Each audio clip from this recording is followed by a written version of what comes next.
Being prepared and trained is the best way to keep your family safe. The best way to be prepared is to learn from those who've spent a lifetime protecting us. Barnes Safety and Consulting LLC offers concealed carry classes with instructors who are law enforcement officers active and retired with more than 100 years of law enforcement experience. Monthly classes are taught year-round with private classes and special group rates available. Classes are $75 and held in the Bailey area. Call or text 1-800-653-0643. Get your concealed carry permit and avoid becoming a victim.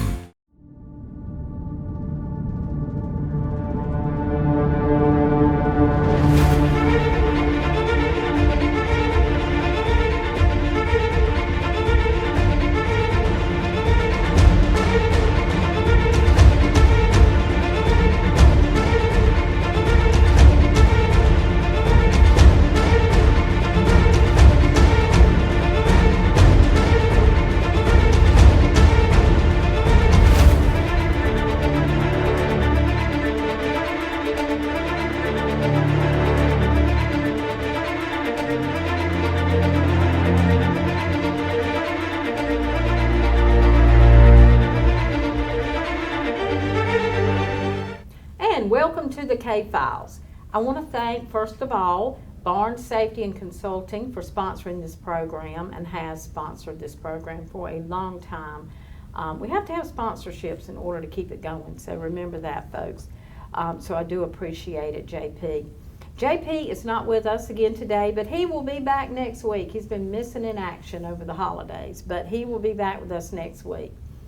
I've got with me today Jeff Sherrod. He is a lieutenant at the Nash County Sheriff's Office. I also have with me Josh Trull. Yes, ma'am. And Josh has had an assignment on a very important case that we have been talking about on the K-Files for quite some time. We have.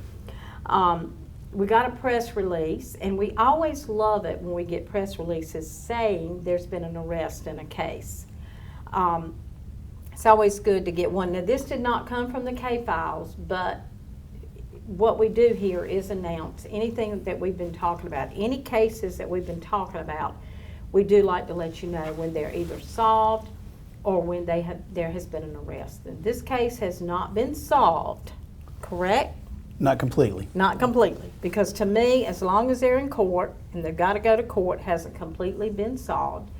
But there has been an arrest made, and I believe they're in jail. So we're going to let you talk all about the case. Okay. Give us the name. So the victim's name was Jaleel Evans. This is a case that happened back in October of 2020.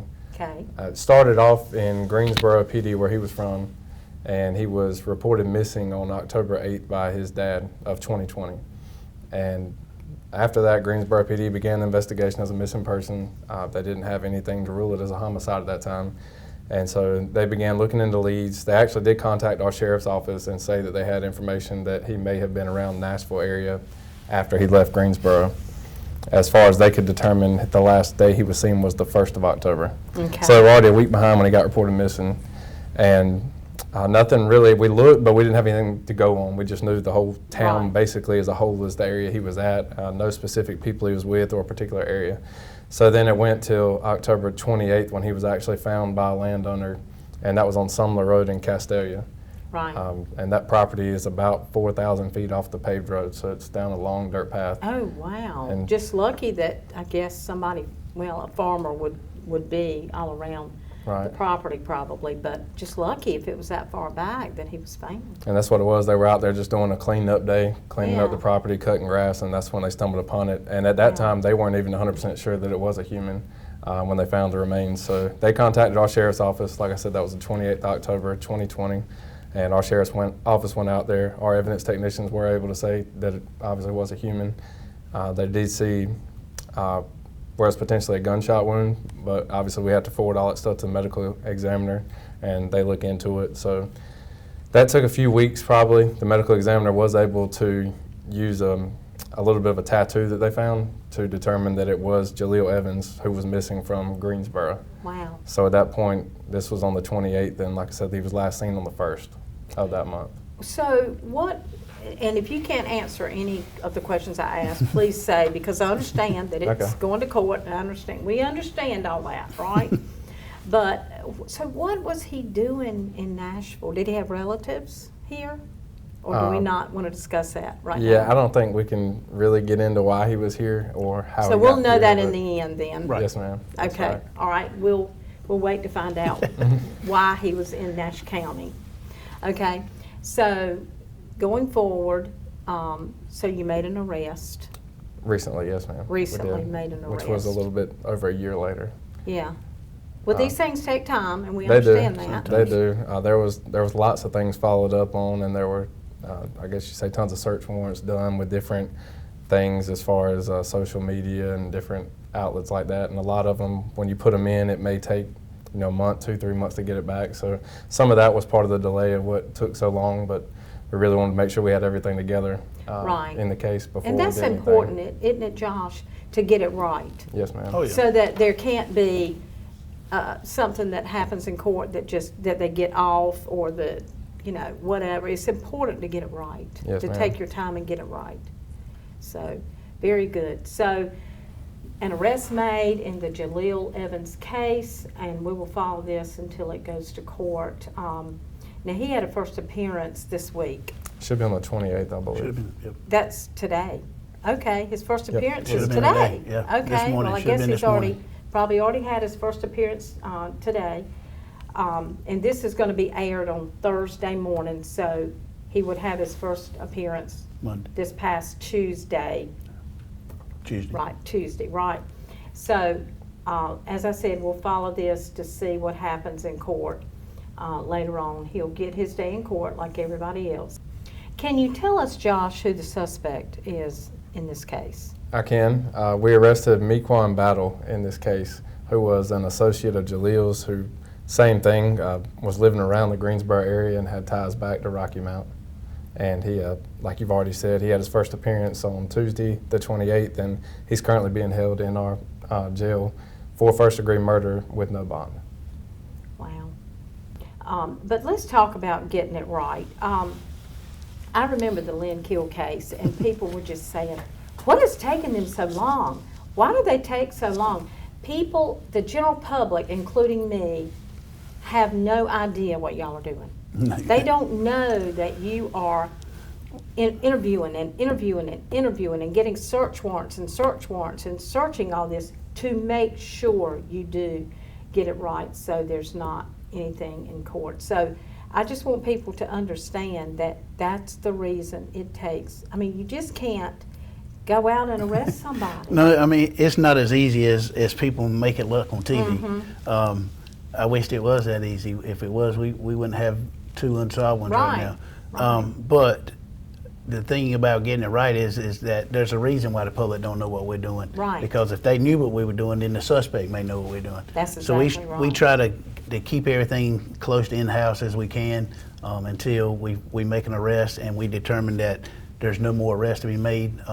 In this case, we were able to arrest one person he had a Greensboro area, but he's also got connections to Rocky Mount. And Josh has got a lot more work to do. Well, we all do at the sheriff's office, but Josh is the lead, and we got a lot more work to do because we think there may be other people involved. So that's why Wow. he's limited to what he can say today. Sure. And but we're gonna keep rolling and see if we can wrap it all up and get everybody involved before it's all over with. Well, great job, I have to tell y'all. Every time you make an arrest, great job. Thank you. I know you have your hands full. So you have 2 unsolved cases in We Nash have County? one Unsolved, which is Randy Colegrove, and we'll talk about that after a while. And then Yes. the one we opened with Latesha McNair, which is a cold case that Right. we reopened up this year. Okay. And then you got Travis Lynch. And Travis Lynch. Well, Travis is still considered a missing person. Missing person, Right. yeah. And I mean, and there's some that we've had back in the 80s, but we don't have that paperwork available. I think when the flood came, we Yeah, lost it. sure. Just same thing happened with Edgecombe County. So those cases we don't have any information on, so we can't talk about them because we'd be putting out bad information if we were to try to talk about those cases, and we don't have the paperwork to go along with it. Well, I just say hats off that you have have made an arrest in this case, and we'll continue to work on it. So, okay, well, let's go to our first break. Thank you, Josh, for that information, and we're going to bring you back. Thank you for having me. Your second appearance on WHIG. When this case is solved, you can tell us all about it. All right, that sounds good. Okay, thank you. We'll be right back.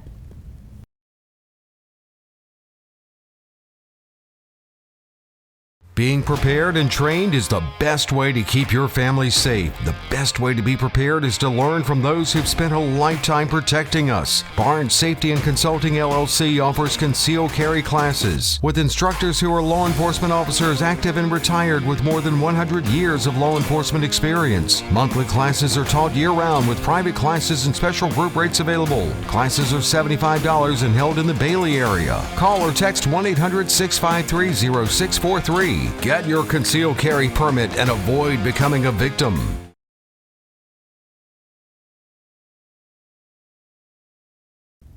And welcome back to the K-Files. First of all, I have Lieutenant Jeff Sherrod with me this morning now, back from break, and you're on the board Yes, ma'am. of the Team Cole case, and so am I. And this is such an important board because the whole purpose of this show is for us to practically beg you to give us tips, because we want to solve crime, we want to solve unsolved murders so that we can give closure to families. Is that Exactly. correct, Lieutenant? It is. We have $15,000 in the pot. You know, the reward is up to $15,000. So it depends on how valuable your tip is, but we want to say that every single tip is valuable to some degree. The smallest thing that you think will not help may be the key that they need to unlock the case. So don't ever hesitate to let them know about anything, about a car that you saw in the area, a person walking in the area. It doesn't matter. Anything could help you break the Help us case. break the case. You're exactly right. Absolutely.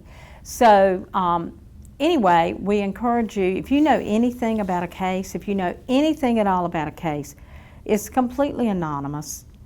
And we encourage you to call the number, and you can either call our Team Cole case number, you can call the Nash County Sheriff's Department at what number? 459-4121.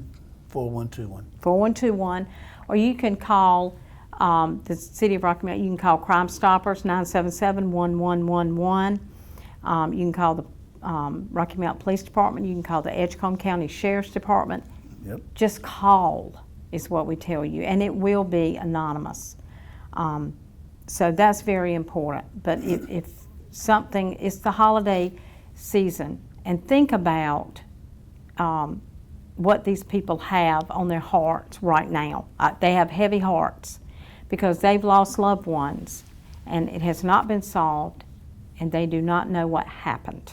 So, and if it's a missing person, which Nash County has a missing person, then you know it must be very painful for these people. So please, if you know anything, please call.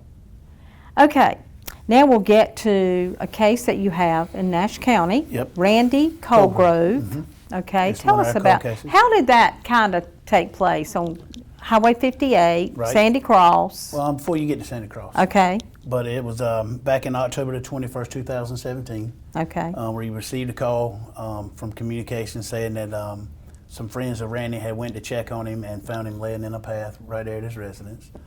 We got there and we immediately started a homicide investigation. During our investigation, it was determined that there was a break-in at Randy's house, a home invasion. It looks like to us that Randy may have fought with his assailants inside the residence, and then was able to get away. And then once he was able to get away, it looked like he ran down the path a little ways, and they caught him again. they caught up with him. And another fight ensued, and Randy, tough as he can be, got away again, and Wow. ran down the path again. And then when they caught up to him the second time is when they shot and killed him. Word. That is such a shame. It is. Almost able to get away and just couldn't. He was. I mean, Randy. We've talked about him before. He was a barber. Right there in Nashville. Had a barber shop right there in Nashville, and a lot of people knew him. I don't think he had a enemy, to be honest with you. I've heard good things about, how nice he was, and yeah. Right. I think he just happened to be in the wrong place at the wrong time. And wow. And it's sad to say that you're in the wrong place at the wrong time, because he's actually at home. He's minding his own business. Yeah. And then this occurred. But did he have people that lived with him, or can you say? He had a couple of roommates, but they're not suspects in the case. We were able to rule those two people out, and right. So they're definitely not suspects in the case.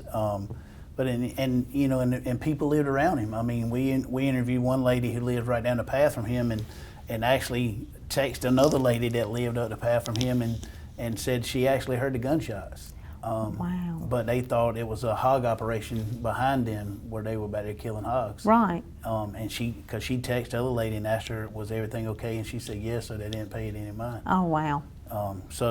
It's just an unfortunate case. And, as you said, this is going on 4 years. But, if somebody were to call us right now and give us a tip, we follow up on every single tip. Right. No tip is too small, because it's like you said, the smallest tip could be what we need to break the case. It could be something that we've been sitting on for 4 years and finally get it, and bam, there it is, we can break the case. Well, somebody knows something Somebody's about heard something. every one of these cases we talk about. Somebody knows something. People talk, and, when they have just done something, they feel big, or they feel like, they're going to say something to somebody. And if somebody has said something to you about this case, Randy Colgrove case, they are desperately trying at Nash County Sheriff's Office to solve this case. So we certainly do hope. The area, 58, right there on 58, going towards Sandy Cross from Nashville. Exactly. Right. Left or right? His house was up a path on the right-hand side. On the right-hand Once you passed it, it wasn't far from the trash site on 58, if you know where that's at. Yeah. Know exactly where that is. So if you know anything, as I said, they're working desperately to solve this case after 4 years. Yeah. So, all right, now we have another case that we want to talk about this morning, and this was a heartbreaker, and I have had people contact me about this. They just feel so bad. I wish this could be solved, because people knew this person. I know of one lady that knows this person. She, I believe, was one of her teachers. Okay. And it just breaks her heart so much. But anyway, it's a sad case. It's Latesha McNair. Yes. It's a case that we reopened at the Sheriff's Office back in June. I got assigned this case back in June, and she went missing. She was missing from Rocky Mount back in January the 17th, 2001. Rocky Mount worked it as a missing person and worked it as much as they could. And then in July the 27th, 2001, approximately 6 months later, her skull was found on a cemetery outside of Red Oak on Browntown Road. Right. At that time, we got a call to go to the cemetery.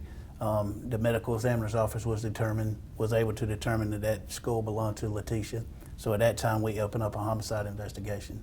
Rocky Mount assisted us with it because she was missing from Rocky Mount, so they helped us do interviews and stuff back then, and couldn't ever get anything solid. And then, it's tragedy for the family to realize now that she's not a missing person, now it's a homicide. And they live through it and deal with it, have the funeral and things of that nature. And then 7 years later, in April of 2008, some guys riding four-wheelers in the woods, probably less than a quarter mile from where the skull was found, found the rest of her body. And so then the family has to live through it again. Goodness gracious. But we're making headway on this case. As I told you the last time, we got a buddy of mine. His name is Scott Finch. He's with the North Carolina Department of Insurance. Right. He's helped me with this case, and we're making some headway in this case. So hopefully we can bring it to some closure one day. That is good, and I hope so, and I know a lot of people hope so. Now, she was disabled or mentally challenged. She was mentally challenged. How anybody could do anything like this anyway, but how could you do this to a mentally challenged person? I agree. I certainly do hope that you get some more. And and you and I, we've said this every time we talk about her case. People who are mentally challenged usually don't bother anybody. No. They're happy-go-lucky kind of people. Exactly. Tend to stay to themselves, don't bother people. So, I mean, it's a sad case, as you said, that this happens to her, but to know that she's mentally challenged and it happened to her. And, and I think Linda wanted to say a couple of words he couldn't say on the air that day. Right. But, it takes, in my opinion, a mean, ruthless person just to be able to put a head or a skull where somebody can find it, and then exactly, it does. I mean, you just get a loss at words how it just this case panned out, where you find a skull and then 7 years later you find the rest of the body, and it's a sad case. But like I said, we're making some headway with this case, so hopefully we can bring it to some closure. That would be good, because as you said, the families had to relive this over and over and over as developments have come to fruition. So anyway, if you know anything about this case, please come forward and call anonymously, and you can certainly collect a reward for doing so. Latesha McNair is the name again. So about how old would she be now? Now she would probably be 31, 32 maybe, somewhere in that range. I think she was around 21 at the time she went missing. And this happened back in 2001, so she'd be 40-something now, I guess. Yeah.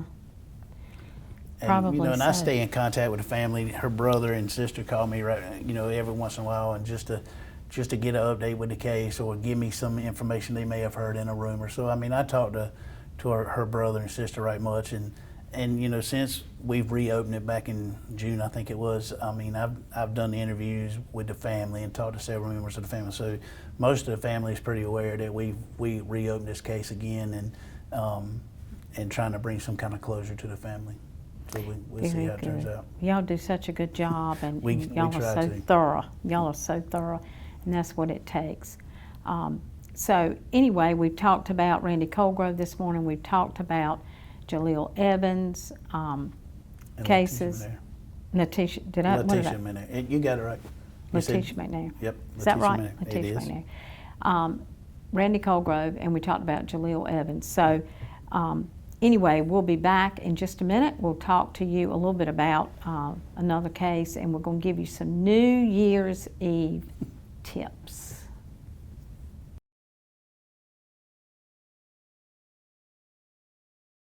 Being prepared and trained is the best way to keep your family safe. The best way to be prepared is to learn from those who've spent a lifetime protecting us. Barnes Safety and Consulting LLC offers concealed carry classes with instructors who are law enforcement officers active and retired with more than 100 years of law enforcement experience. Monthly classes are taught year-round with private classes and special group rates available. Classes are $75 and held in the Bailey area. Call or text 1-800-653-0643. Get your concealed carry permit and avoid becoming a victim.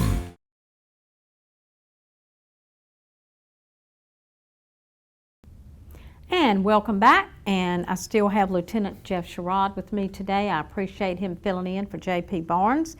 I want to talk a little bit about a missing person case at Nash County that you all have heard so much about, but we're hoping to be able to solve one day. Travis Lynch. Tell us a little bit about. Travis went missing around the Middlesex area on December 24, 2003, which was Christmas Eve, of course. He was last seen driving a white Pontiac Grand Am, a 1992 year model, and hadn't found him or the car since. Right. We have followed hundreds and hundreds of leads in this case, and just hadn't had anything rock solid to pin anything down. Well, you usually find the car. I mean, you would think. We can't find the car, and back then we did what they call a be on the lookout. We did a 50-mile radius, and then we expanded it back in 2003. So we had everybody kind of looking for the car. Still no luck in finding the car.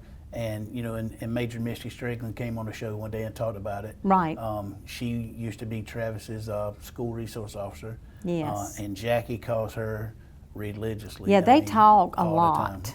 time. And I know how she feels. Well, I don't get as many as Major Strickland does, but, you know, I've had those conversations with Jackie as well. And, you know, it's heartbreaking. She, you know, when you talk to her, it just tears you to pieces. Yeah. I mean, she loses her son at Christmas, and here it is almost 20-some years later. Yeah, it's and Christmas again. Christmas again, and we hadn't found a car or him.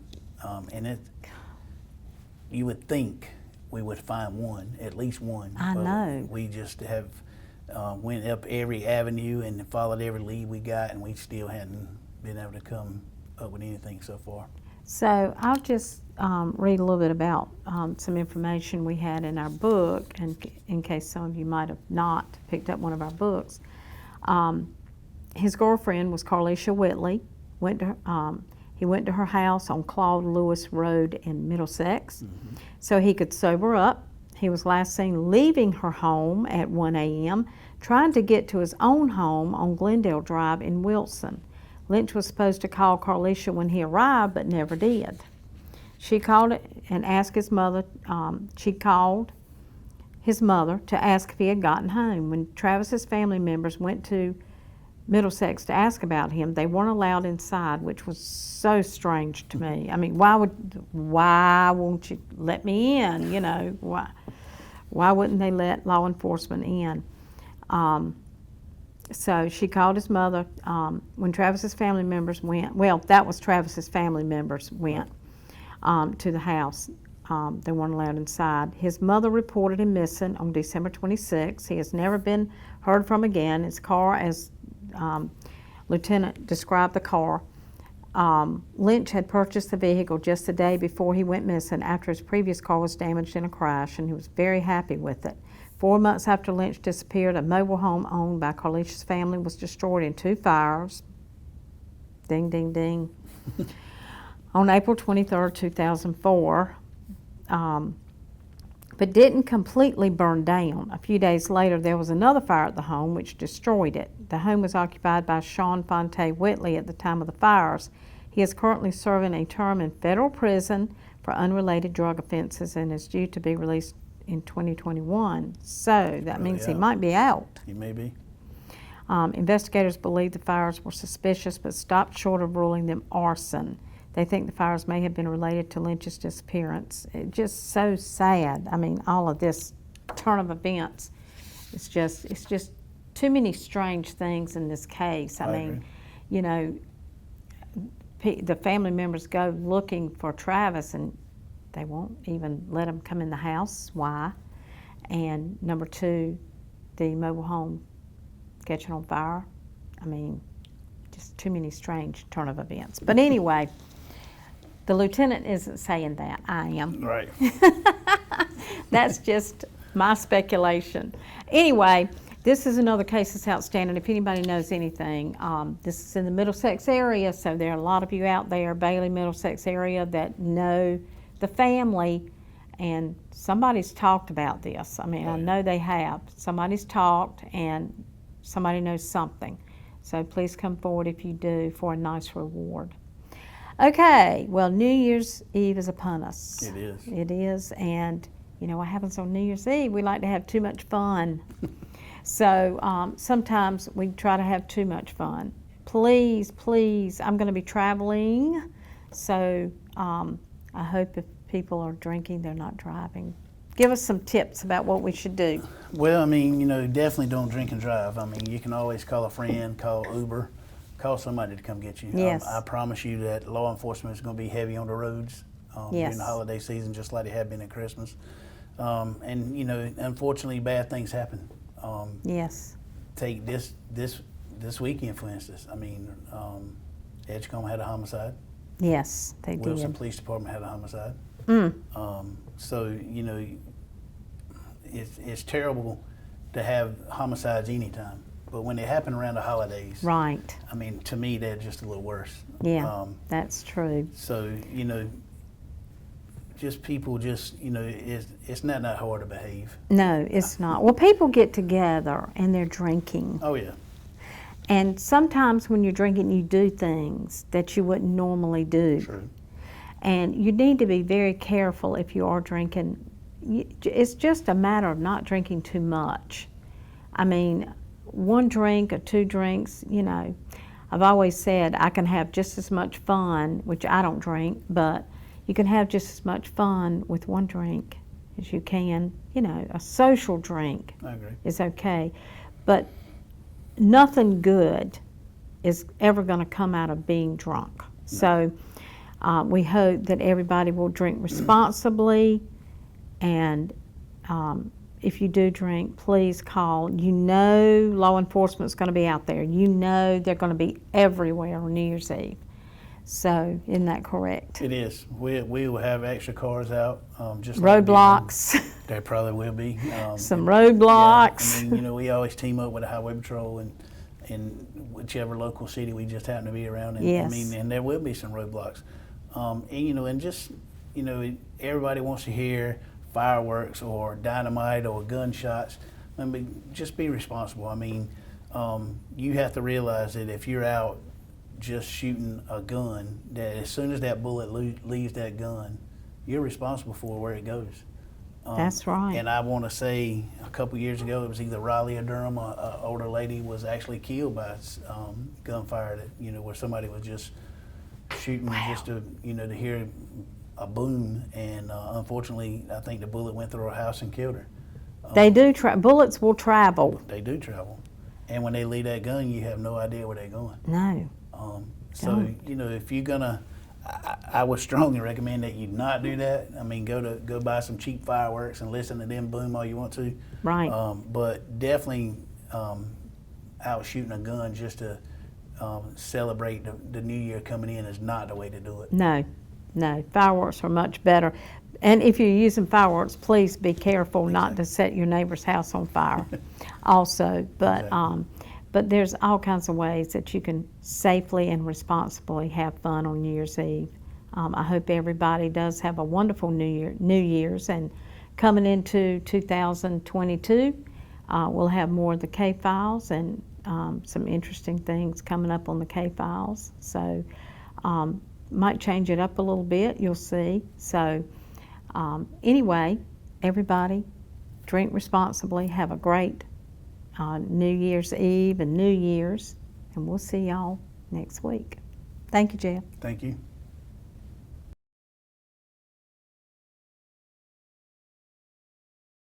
Being prepared and trained is the best way to keep your family safe. The best way to be prepared is to learn from those who've spent a lifetime protecting us. Barnes Safety and Consulting LLC offers concealed carry classes with instructors who are law enforcement officers active and retired with more than 100 years of law enforcement experience. Monthly classes are taught year-round with private classes and special group rates available. Classes are $75 and held in the Bailey area. Call or text 1-800-653-0643. Get your concealed carry permit and avoid becoming a victim.